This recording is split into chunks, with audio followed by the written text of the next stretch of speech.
so much. That's so sweet of you to say, and I'm so glad that you resonated with what I said, because that's all I want to do is find people that I can relate to and that are like-minded in that sense and understand where I'm coming from. But I think, like, I don't really have any questions in particular that I wish people would ask at this moment. If I think of some, I will definitely let you guys know them and then I'll answer them for y'all.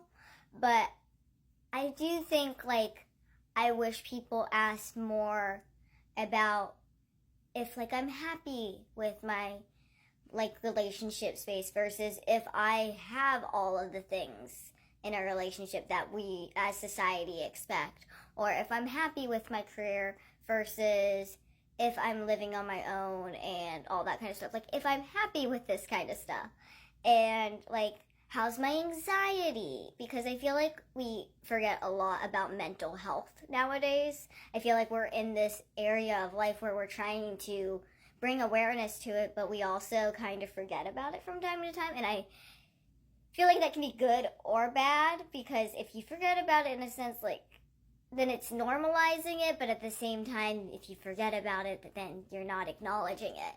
And my anxiety, I feel like, was something that, while has been featured in all of the social media aspects, all of the being out there, whether it's on a show or an interview or anything like that, I feel like it has been shown, but I don't think anyone's really dived deeply into it. I feel like we've always just kind of brushed over it and more focused on my physical disability versus my anxiety and why it happens, what triggers it.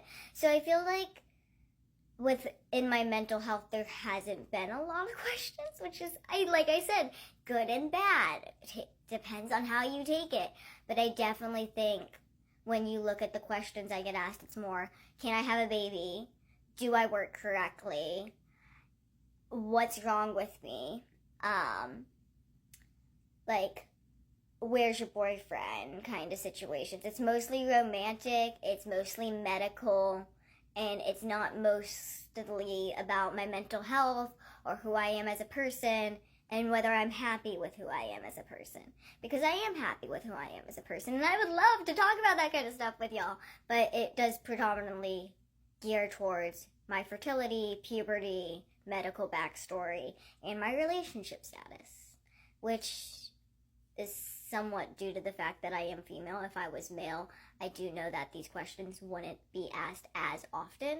I have male friends with pituitary dwarfism, and they have said they do not get asked these questions as often, if at all.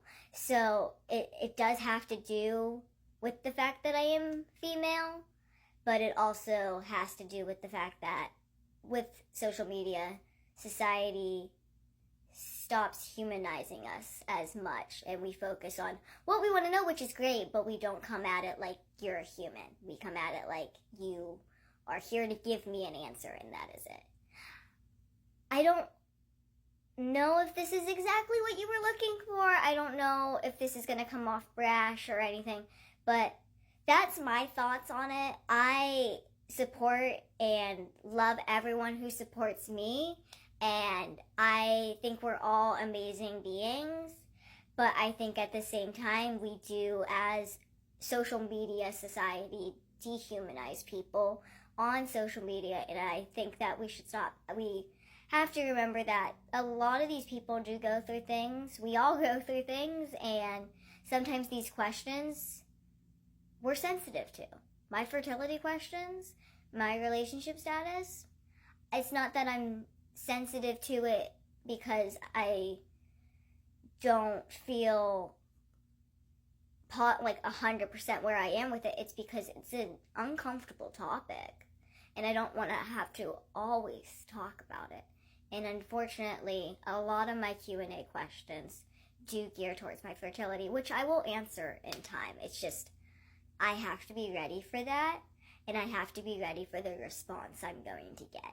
Because it's not as much if I'm ready, it's if I'm ready to deal with the criticism, the responses, the support, all of it that comes with just posting it. So there's a lot more thought that goes into my posts than I think people would think. And a lot of it is prevented by my anxiety. So I feel like we should ask a little more about, like, me as a person, not me as my disability. I am me. I am not my disability.